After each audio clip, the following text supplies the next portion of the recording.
నిబంధనలన్నీ సడలించారు, నాణ్యతా ప్రమాణాలను తగ్గించారు అని నారా చంద్రబాబు నాయుడు గారు పెద్ద స్టేట్మెంట్ ఇచ్చారు అసెంబ్లీలో. నేను అడుగుతున్నాను, ఈ ఫైల్స్ ముందే డైరెక్ట్గా మీరు రాసే దమ్ము ఉంటే, చూపించే సత్తా ఉంటే మీడియా మొత్తానికి చూపించండి మొత్తం. అసలు జగన్ గారి గవర్నమెంట్లో నిబంధనలు సడలించారు అంటే ఎప్పుడు సడలించారు, ఆ సడలించటానికి దానికి ముందు చరిత్ర ఏంటి, దాని నేపథ్యం ఏంటి, దాని తర్వాత నిబంధనలు మళ్ళీ టైటన్ చేసింది ఎప్పుడు, మళ్ళీ కట్టడి చేసింది ఎప్పుడు, అంతా జగన్ గారి గవర్నమెంట్లోనే.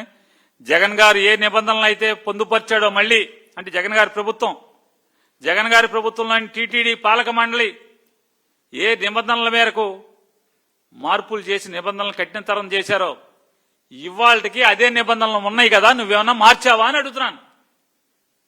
జగన్ గారి గవర్నమెంట్లో ఉన్నటువంటి టీటీడీ పాలక మండలి ఏర్పాటు చేసిన నిబంధనల మేరకే నెయ్యి కొనుగోలు చేస్తున్నారు, టెండర్లు పిలుస్తున్నారు కదా.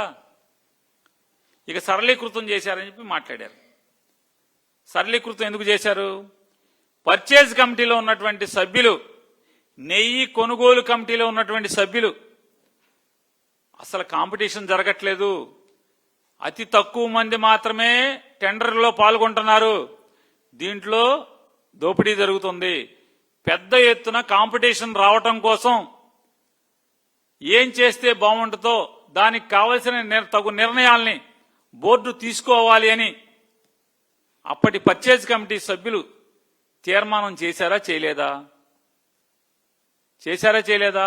ఆ రికమెండేషన్ మేరకే టీటీడీ పాలక మండలి నిబంధనల్ని కొంత సడలించలేదా? ఆ పర్చేజ్ కమిటీ సభ్యులు ఎవరు రికమెండ్ చేసిన వాళ్ళు?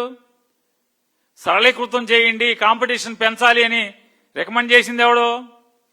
కొలుసు పార్థసారథి, వేమిరెడ్డి ప్రశాంత్ రెడ్డి. అవునా కాదా? మీరు ఆ మినిట్స్ బయట పెట్టండి, ప్రభుత్వం మీ చేతిలో ఉంది కదా. మీడియాకి ఇవ్వండి, పేరు నాని గారికి ఇవ్వక్కర్లా, జగన్మోహన్ రెడ్డి గారికి ఇవ్వక్కర్లా, మీడియాకి ఇవ్వండి. దాని నేపథ్యం టీటీడీ పాలక మండలి సరళీకృతం చేసినటువంటి ఆ బోర్డు తీర్మానం, దానికి ఉన్న నేపథ్యం, ఎందుకు ఆ తీర్మానం చేశారు, సరళీకృతం చేశారు, దాని బ్యాక్గ్రౌండ్ ఏంటి, ఆ బ్యాక్గ్రౌండ్లో ఈ పర్చేజ్ కమిటీ రికమెండేషన్స్ ఉన్నాయా లేవా? ఎక్కువ సంఖ్యలో డైలీలు పాల్గొనట్లేదు, దానికి కావలసిన తగు నిర్ణయాలు తీసుకోండి అని చెప్పని సిఫార్సు చేస్తారు. ఆ సిఫార్సు చేసిన వాళ్ళు ఎక్కడున్నారు? ఇప్పుడు ఎక్కడున్నారంటున్నా? ఒక ఆయన ఎగిరి నీ పక్కన కూర్చున్నాడు మంత్రిగా, ఎగిరొచ్చి ఒకళ్ళేమో ఎమ్మెల్యే అయ్యారు, వాళ్ళ ఇంట్లో ఒకళ్ళు ఎంపీ అయ్యారు. అది తెల్లగా ఉంటుంది, అది ఏంటండి, నేలలో దొరుకుద్ది, భూమిలో తెల్లగా ఉంటుంది. అప్పు చెప్పారు అంటే దేనికిది? గిఫ్టా? దేనికంటున్నా? ఈ బయట పెట్టరా? ఏ చెప్తున్నారు కదా. అలాగే 2022లో CFTRI రిపోర్టు కల్తీనయ్య అని రిపోర్ట్ వచ్చినా తొక్కిపెట్టారు. అప్పుడు చర్యలు తీసుకుంటే వారి నిబద్ధత బయటకు వచ్చేది అని నారా చంద్రబాబు నాయుడు గారు మాట్లాడారు ఇవాళ అసెంబ్లీలో. ఏమని? 2022లో CFTRI రిపోర్టు, ఆ రిపోర్ట్లో కల్తీ నెయ్యి అని చెప్పని రిపోర్ట్ ఇచ్చారు ఏ డైరీలో.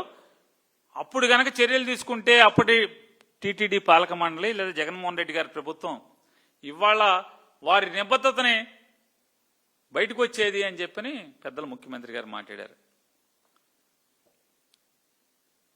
నేను అడుగుతున్నా, మీరు పేజీ నంబర్లు చెప్తున్నారు కదా, 35, 32, 41, 44, 67 అని. ఆ CFTRI రిపోర్టు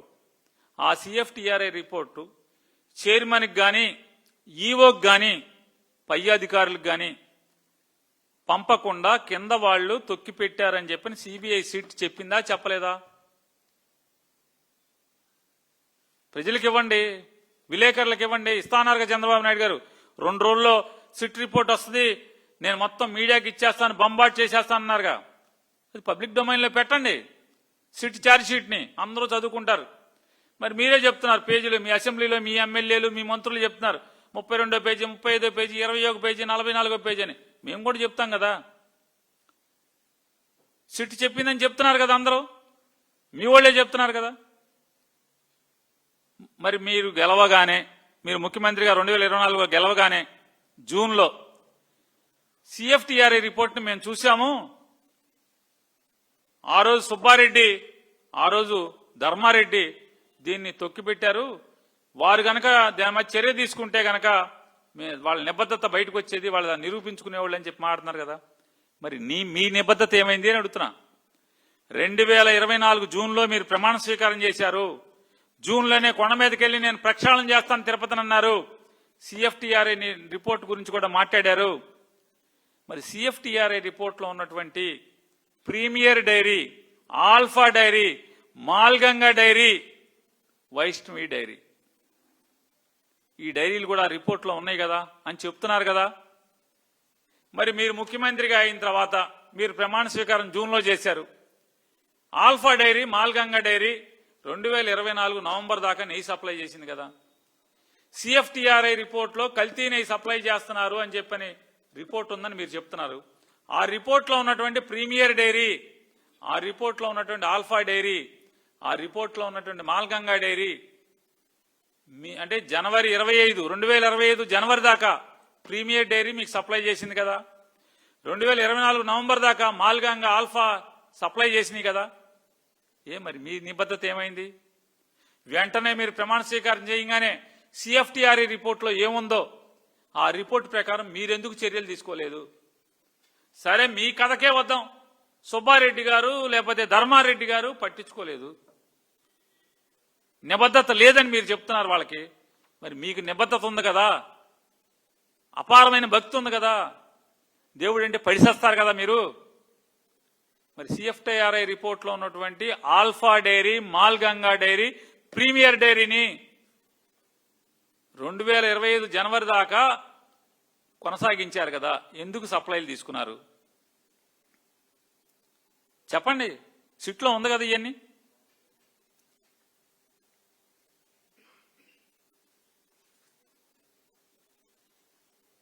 మీ అబ్బాయి గారు చెప్పారు, మీరు చెప్పారు, పవన్ కళ్యాణ్ గారు కూడా చెప్పారు. ఏమని? మార్కెట్లో కొబ్బరి నూనె ఎంత ఉంది, మార్కెట్లో సన్ఫ్లవర్ ఆయిల్ ఎంత ఉంది, మార్కెట్లో నెయ్యి ఎంత ఉంది, చూడండి వీళ్ళంట 300 రూపాయలకి కేజీ కొంటున్నారంట, ఇది కల్తీ కాదా అని మాట్లాడారు. నేను అడుగుతున్నా, మీరుండగా 273 రూపాయలకి 264 రూపాయలకి కేజీని ఎలా కొన్నారు 2014-19లో?